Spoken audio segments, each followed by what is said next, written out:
Hello students, सबसे पहले आप सभी को स्वतंत्रता दिवस की हार्दिक शुभकामनाएं। आज हम करेंगे class 11th chemistry unit 2 structure of atom का NCERT question 2.62। The quantum numbers of 6 electrons are given below. Quantum number 6 इलेक्ट्रॉनों के नीचे दिए हुए हैं। Arrange them in order of increasing energies. हमें इनका ऑर्डर लगाना है किसमें? इंक्रीजिंग एनर्जी में। एनर्जी किस में होती है? आप सभी को पता है, ऑर्बिटल्स में। और ऑर्बिटल्स किस में होते हैं? सब सेल में।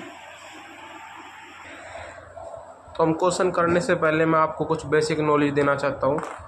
जो सब सेल होती है ना, सब सेल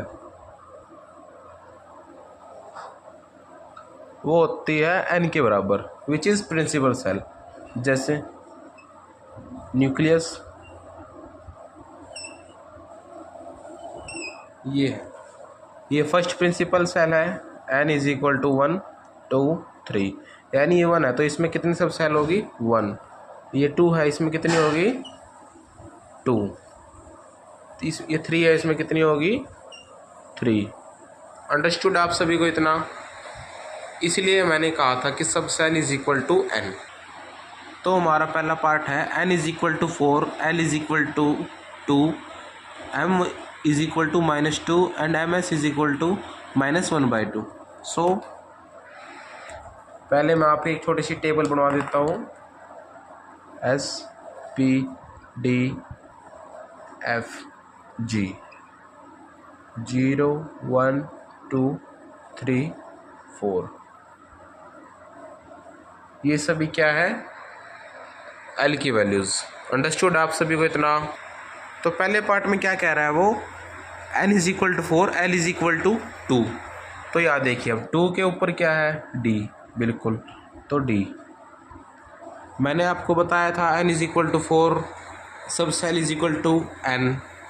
एनर्जी इंक्रीजिंग ऑर्डर में लगानी है, और एनर्जी होती है ऑर्बिटल्स में, और जो ऑर्बिटल्स होते हैं वो होते हैं सब सेल में।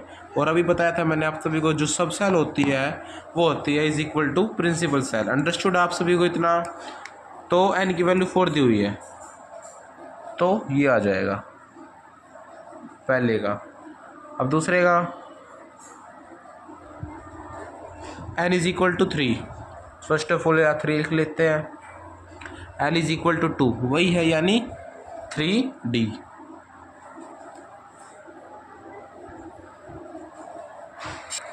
देखिए अब third part, n is equal to 4, l is equal to 1।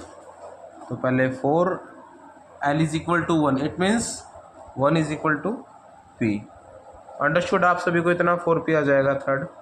And fourth is n is equal to 3 लिख देंगे हम यहाँ। एल इज इक्वल टू 2 यानी डी, यानी 3D, यानी 2 और सेकंड और फोर्थ सेम आ गए। और क्वेश्चन में भी दिया हुआ है, हमें ये भी बताना है कि कौन से सेम एनर्जी के हैं। फिफ्थ देखिए, एन इज इक्वल टू 3 आ जाएगा पहले। L is equal to 1 which is p, 3p। Sixth देखिए, अब n is equal to 4, l is equal to 1 which is p। अब हमें इन्हें लगाना है इंक्रीजिंग ऑर्डर में। तो अब हमें इन्हें लगाना है इंक्रीजिंग ऑर्डर में। तो सबसे पहले मैं आप सभी को इंक्रीजिंग ऑर्डर यहाँ पर लिखवा देता हूँ। सबसे पहले आता है 1s, उसके बाद 2s 2p, then 3s 3p। Understood है इतना? और इसके बाद आता है 3p के बाद आता है 4s, एंड देन 4s के बाद आता है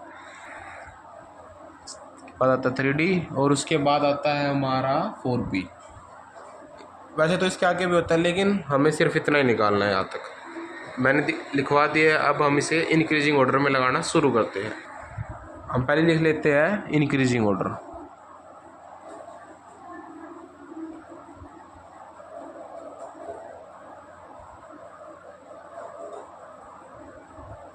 तो सबसे छोटा कौन सा है इसमें से? आप बताओ मुझे, कौन सा है सबसे छोटा? जी बिल्कुल, सबसे छोटा है हमारा 3p which is 5। And then उसके बाद हमारा क्या है,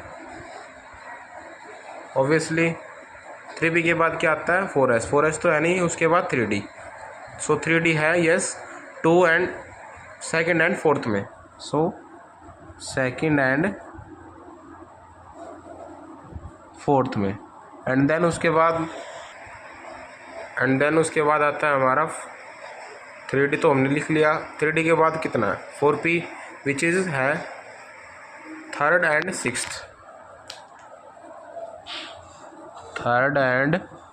सिक्स्थ विच इज इक्वल, अब सिर्फ एक बचा है, हालांकि मैंने वहाँ लिखवाया नहीं, लेकिन अब एक ही बचा है विच इज़ 1। आशा करता हूँ आप सभी को क्वेश्चन समझ में आ गया होगा। अगर आपको कुछ भी दिक्कत है इस क्वेश्चन में तो आप मुझसे प्लीज़ कांटेक्ट कर सकते हैं या फिर आप मुझसे कमेंट्स में पूछ सकते हैं। Thank you. जय हिंद, जय भारत।